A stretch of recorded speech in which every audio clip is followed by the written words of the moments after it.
Hello friends, welcome to my YouTube channel Mero Pahada. आज मैं जा रहा हूँ प्रभु श्री राम के एक प्रसिद्ध मंदिर में। राजा रामचंद्र की जय। राजा रामचंद्र की जय। राजा रामचंद्र की जय। राजा रामचंद्र की मनमोहन सिंह जी के साथ आए हुए हैं यहाँ पर। मंदिर है श्री राजा राम का और है ओरछा मध्य प्रदेश में।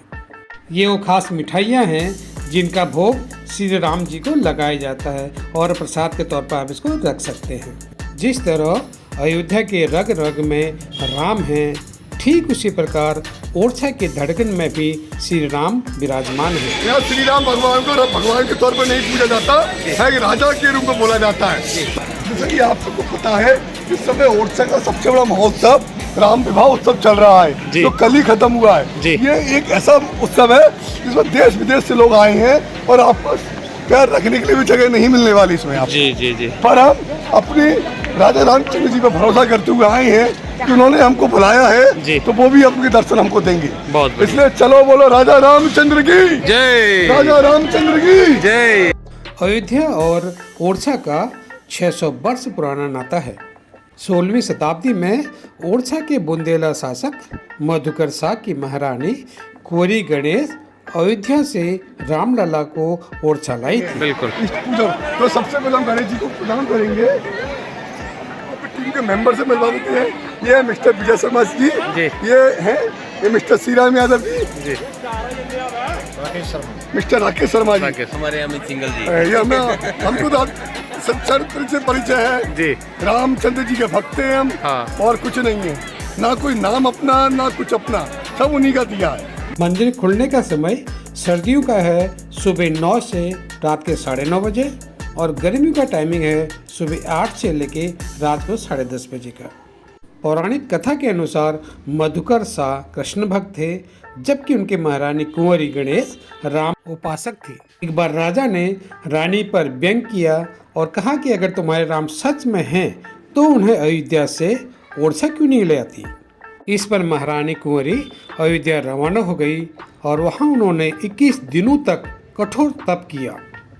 इसके बाद भी जब उनके आराध्य प्रभु राम प्रकट नहीं हुए तो उन्होंने सरयू नदी में छलांग लगा दी। महारानी की भक्ति देकर भगवान राम नदी के जल में ही उनकी गोद में आ गए। तब महारानी ने राम से अयोध्या से ओरछा चलने का आग्रह किया तो भगवान राम ने उनके सामने 3 शर्तें रखी। पहली शर्त थी, मैं यहाँ से जाकर जिस जगह पर बैठ जाऊंगा वहाँ से नहीं उठूंगा। दूसरी, ओरछा के राजा के रूप में विराजित होने के बाद किसी दूसरे की सत्ता नहीं रहेगी।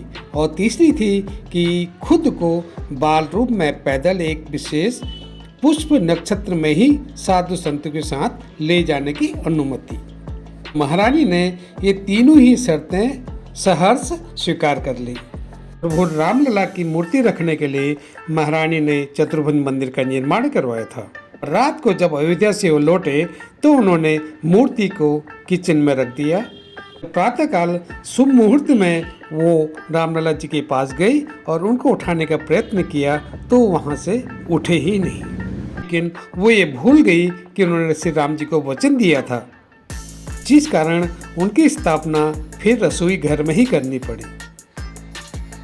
कहते हैं संवत 1631 में चैत्र शुक्ल नवमी को भगवान राम ओरछा आए थे। ओरछा के राजा राम मंदिर की एक और खासियत है, एक राजा के रूप में विराजने की वजह से शस्त्र सलामी यानी गार्ड ऑफ ऑनर दिया जाता है। ओरछा में राम हिंदुओं के भी हैं और मुसलमानों के भी हैं। यही तो ओरछा के राम की गंगा जमुनी तहजीब है।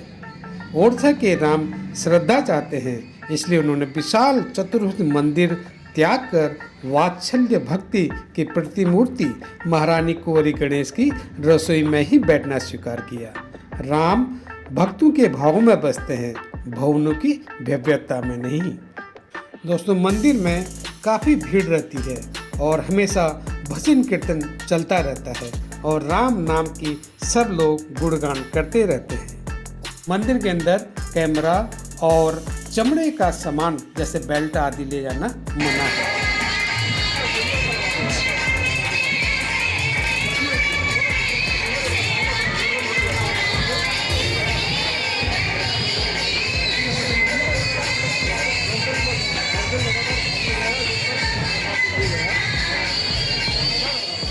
महल में राजा राम की मूर्ति बहुत ही सुंदर और आकर्षक है। मधकुरसा महाराज की रानी कुंवर गणेश, अवधपुरी से ओरछा लाई अवध नरेश।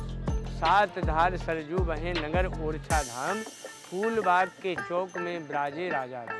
आज का जो ओरछा मंदिर है वो महारानी का रसोई घर था। यह देश का एक अनोखा ऐसा मंदिर है जहां राम की पूजा भगवान के रूप में नहीं बल्कि राजा राम के रूप में होती है। ये वही चतुर्भुज मंदिर है जो रानी ने रामलला जी के लिए बनाया था। इसे मिनी अयोध्या भी कहते हैं। राजा राम की दरबार है।